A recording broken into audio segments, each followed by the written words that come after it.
Indonesia menghasilkan 34,85 juta ton timbunan sampah pada tahun lalu 2022. Persoalan sampah masih menjadi isu. Beberapa titik di Makin masif tak dibarengi dengan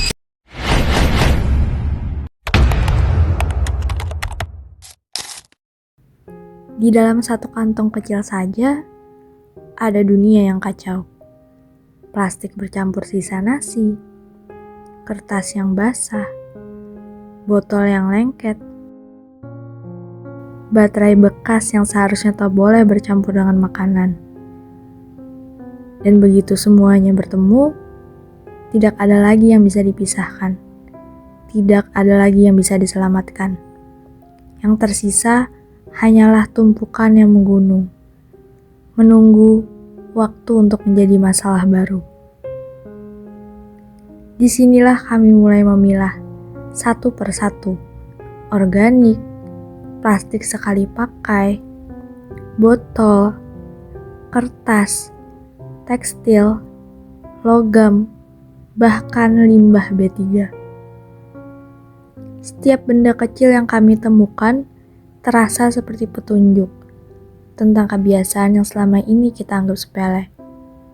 Plastik bersih yang seharusnya bisa didaur ulang, rusak karena bercampur minyak.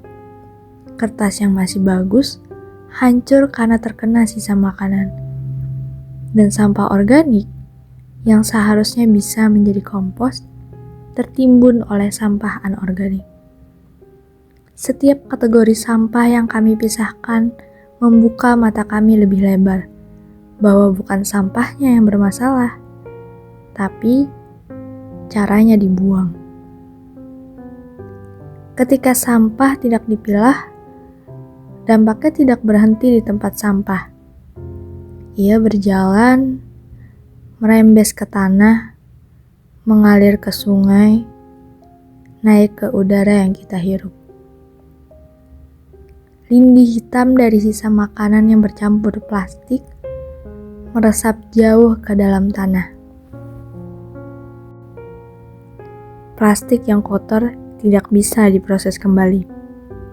Dan di balik layar masalah ini, ada manusia yang harus menyentuh tumpukan sampah bercampur hal berbahaya demi mencari nilai. Namun, cerita ini bisa berubah. Karena setiap sampah punya jalan yang berbeda. Organik bisa berubah menjadi kompos, plastik yang bersih bisa menjadi bahan baru, botol bisa kembali diproduksi, kertas bisa hidup lebih lama, dan limbah berbahaya bisa ditangani dengan aman. Pemilihan bukan sekedar kegiatan, ini adalah penyelamatan kecil untuk bumi. Dimulai dari diri kita sendiri. Apa yang kami lakukan hari ini hanyalah sebagian kecil. Namun, dari tumpukan kecil ini, kami melihat harapan bahwa jika setiap rumah memulai pemilahan, kita bisa mengurangi gunungan sampah, mengurangi pencemaran, dan memperpanjang umur bumi yang kita tinggali. Perubahan tidak harus besar. Perubahan hanya perlu dimulai. Mulai hari ini, mari kita lihat sampah dengan cara yang berbeda. Karena masa depan lingkungan ada pada apa yang kita pilih untuk dipisahkan. Ini bukan hanya tentang sampah. Ini tentang masa depan. Karena tak ada yang lebih menakutkan daripada sampah yang tak pernah benar-benar hilang.